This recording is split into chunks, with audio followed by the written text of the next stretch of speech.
ओम श्री गणेशाय नमः। श्री शिव महापुराण चतुर्थ अध्याय। इस अध्याय में हम जानेंगे चंचुला की प्रार्थना से ब्राह्मण उसे पूरा शिव पुराण सुनाते हैं और समय अनुसार शरीर छोड़कर शिवलोक में पहुंचकर चंचुला मां पार्वती की सखी बन जाती है। ब्राह्मण बोले, सौभाग्य की बात है कि भगवान शंकर की कृपा से शिव पुराण की इस वैराग्य युक्त तथा श्रेष्ठ कथा को सुनकर तुम्हें समय पर चेत हो गया है। हे ब्राह्मण पत्नी, तुम डरो मत, भगवान शिव की शरण में जाओ। शिव की कृपा से सारा पाप तत्काल नष्ट हो जाता है। मैं तुमसे भगवान शिव की कीर्ति कथा से युक्त उस परम वस्तु का वर्णन करूंगा जिससे तुम्हें सदा सुख देने वाली उत्तम गति प्राप्त होगी। शिव की उत्तम कथा सुनने से ही तुम्हारी बुद्धि इस तरह पश्चाताप से युक्त एवं शुद्ध हो गई है, साथ ही तुम्हारे मन में विषयों के प्रति वैराग्य हो गया है। पश्चाताप ही पाप करने वाले पापियों के लिए सबसे बड़ा प्रायश्चित है। सत्पुरुषों ने सबके लिए पश्चाताप को ही समस्त पापों का शोधक बताया है।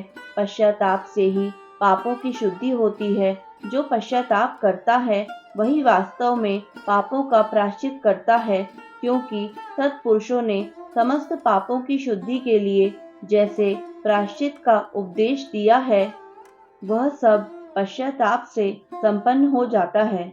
जो पुरुष विधि पूर्वक प्रायश्चित करके निर्भय हो जाता है पर अपने कुकर्म के लिए पश्चाताप नहीं करता, उसे प्रायः उत्तम गति नहीं प्राप्त होती, परंतु जिसे अपने कुकृत्य पर हार्दिक पश्चाताप होता है वह अवश्य उत्तम गति का भागी होता है, इसमें संशय नहीं है। इस शिव पुराण की कथा सुनने से जैसी चित्त शुद्धि होती है वैसी दूसरे उपायों से नहीं होती। जैसे दर्पण साफ करने पर निर्मल हो जाता है, उसी प्रकार इस शिव पुराण की कथा से चित्त अत्यंत शुद्ध हो जाता है, इसमें संशय नहीं है। मनुष्यों के शुद्ध चित्त में जगदम्बा पार्वती सहित भगवान शिव विराजमान रहते हैं। इससे वह विशुद्ध आत्मा पुरुष श्री सांब सदाशिव के परम पद को प्राप्त हो जाता है। इस प्रकार यह कथा रूपी साधन सभी प्राणियों के लिए उपकारी है और इसी कारण महादेव जी ने इसको आग्रह पूर्वक प्रकट किया है। इस कथा से भगवान उमापति का ध्यान सिद्ध हो जाता है। उस ध्यान से परम ज्ञान और उससे मोक्ष की प्राप्ति निश्चित ही होती है। भगवान शंकर के ध्यान में मग्न हुए बिना भी यदि कोई इस कथा को मात्र सुनता है, वह दूसरे जन्म में भगवान के ध्यान को सिद्ध कर परम पद को पा लेता है। इस कथा के श्रवण से भगवान शंकर के ध्यान को प्राप्त कर पश्चाताप करने वाले पापी पुरुष सिद्धि को प्राप्त हो गए हैं। इस उत्तम कथा का श्रवण समस्त मनुष्यों के लिए कल्याणकारी बीज है, अतः यथोचित मार्ग से इसकी आराधना अथवा सेवा करनी चाहिए। यह कथा श्रवण भवबंधन रूपी रोग का नाश करने वाला है।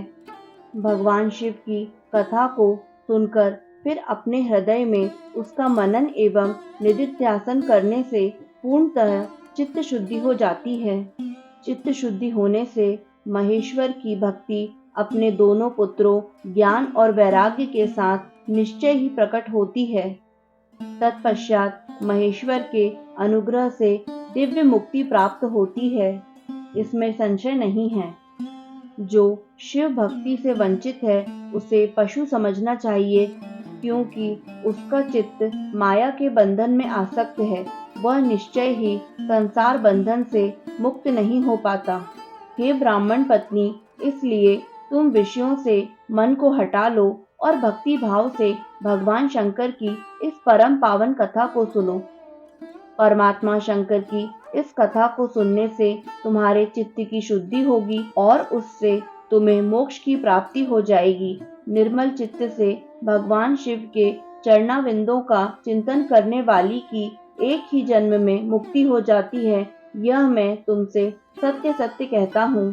सूत जी बोले, शौनक, इतना कहकर वे श्रेष्ठ शिव भक्त ब्राह्मण मौन हो गए। उनका हृदय करुणा से आर्द्र हो गया था। वे शुद्ध चित्त महात्मा भगवान शिव के ध्यान में मग्न हो गए। तदंतर बिंदुक की पत्नी चंचुला मन ही मन प्रसन्न हो उठी। ब्राह्मण का उपदेश सुनकर उसके नेत्रों में आनंद के आंसू छलक आए थे। वह ब्राह्मण पत्नी चंचुला हर्षित हृदय से उन श्रेष्ठ ब्राह्मण के चरणों में गिर पड़ी और हाथ जोड़कर बोली, मैं कृतार्थ हो गई।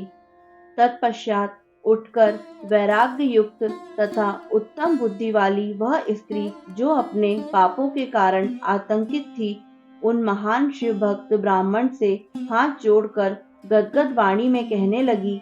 चंचुला बोली, हे ब्राह्मण, हे शिव भक्तों में श्रेष्ठ, हे स्वामी, आप धन्य हैं, परमार्थदर्शी हैं और सदा परोपकार में लगे रहते हैं, इसलिए आप श्रेष्ठ साधु पुरुषों में प्रशंसा के योग्य हैं। हे साधु, मैं नरक के समुद्र में गिर रही हूँ, आप मेरा उद्धार कीजिए। पौराणिक अर्थ तत्व से संपन्न जिस शिव पुराण कथा को सुनकर मेरे मन में संपूर्ण विषयों से वैराग्य उत्पन्न हो गया, उसी इस शिव पुराण को सुनने के लिए इस समय मेरे मन में बड़ी श्रद्धा हो रही है। सूत जी बोले। ऐसा कहकर हाथ जोड़ उनका अनुग्रह पाकर चंचुला उस शिव पुराण की कथा को सुनने की इच्छा मन में लिए उन ब्राह्मण देवता की सेवा में तत्पर हो वहां रहने लगी। तदंतर शिव भक्तों में श्रेष्ठ और शुद्ध बुद्धि वाले उन ब्राह्मण देवता ने उसी स्थान पर उस स्त्री को शिव पुराण की उत्तम कथा सुनाई। इस प्रकार उस गोकर्ण नामक महाक्षेत्र में उन्हीं श्रेष्ठ ब्राह्मण से उसने शिव पुराण की वह परम उत्तम कथा सुनी, जो भक्ति, ज्ञान और वैराग्य को बढ़ाने वाली तथा मुक्ति देने वाली है। उस परम उत्तम कथा को सुनकर वह ब्राह्मण पत्नी अत्यंत कृतार्थ हो गई।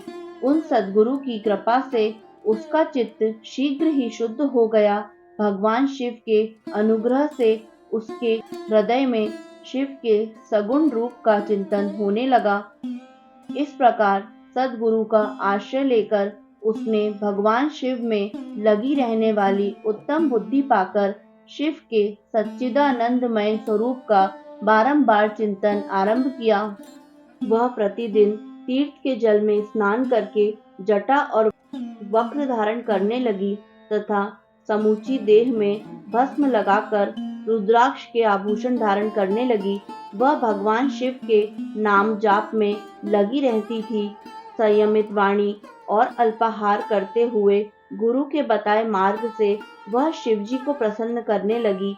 है शौनक, इस प्रकार शंभु का उत्तम ध्यान करते हुए उस चंचुला का बहुत सा समय बीत गया। तत्पश्चात समय के पूर्ण होने पर भक्ति, ज्ञान और वैराग्य से युक्त हुई चंचुला ने अपने शरीर को बिना किसी कष्ट के त्याग दिया। इतने में ही त्रिपुर शत्रु भगवान शिव का भेजा हुआ एक दिव्य विमान द्रुत गति से वहां पहुंचा, जो उनके अपने गणों से संयुक्त और भांति भांति के शोभा साधनों से संपन्न था। चंचुला उस विमान पर आरूढ़ हुई और भगवान शिव के श्रेष्ठ पार्षदों ने उसे तत्काल शिवपुरी में पहुंचा दिया। उसके सारे मल धुल गए थे। वह दिव्य रूप धारिणी दिव्यांगना हो गई थी। उसके दिव्य अवयव उसकी शोभा बढ़ाते थे। मस्तक पर अर्धचंद्र का मुकुट धारण किए वह गौरांगी देवी शोभाशाली दिव्य आभूषणों से विभूषित थी। वहां पहुंचकर उसने त्रिनेत्रधारी महादेव जी को देखा। ब्रह्मा, विष्णु आदि देवता उन सनातन शिव की सेवा कर रहे थे। गणेश, भृंगी, नंदीश, वीरभद्रेश्वर आदि गण उत्तम भक्ति के साथ उनकी उपासना कर रहे थे। उनकी अंग कांति करोड़ों सूर्यों के समान प्रकाशित हो रही थी। कंठ में नील चिन्ह शोभा पाता था। उनके 5 मुख थे और प्रत्येक मुख में 3-3 नेत्र थे। मस्तक पर अर्धचंद्राकार मुकुट शोभा देता था। उन्होंने अपने वाम अंग में गौरी देवी को बिठा रखा था, जो विद्युत पुंज के समान प्रकाशित थी। गौरीपति महादेव जी की कांति कपूर के समान गौर थी। उन्होंने सभी अलंकार धारण कर रखे थे। उनका सारा शरीर श्वेत भस्म से भासित था। शरीर पर श्वेत वस्त्र शोभा पा रहे थे। वे अत्यंत उज्जवल वर्ण के थे। इस प्रकार परम उज्जवल भगवान शंकर का दर्शन करके वह ब्राह्मण पत्नी चंचुला बहुत प्रसन्न हुई। अत्यंत प्रीति युक्त होकर उसने बड़ी उतावली के साथ भगवान को बारंबार प्रणाम किया। फिर हाथ जोड़कर वह बड़े प्रेम, आनंद और संतोष से युक्त हो विनीत भाव से खड़ी हो गई। उसके नेत्रों से आनंद अश्रुओं की अविरल धारा बहने लगी तथा संपूर्ण शरीर में रोमांच हो गया।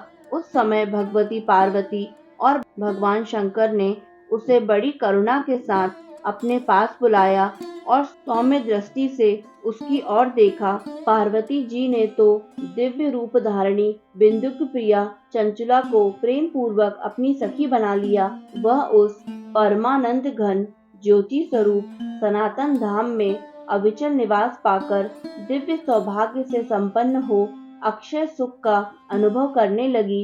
इस प्रकार श्री स्कंद महापुराण के अंतर्गत शिव महापुराण महात्म्य में चंचुला सद्गति वर्णन नामक चौथा अध्याय पूर्ण हुआ।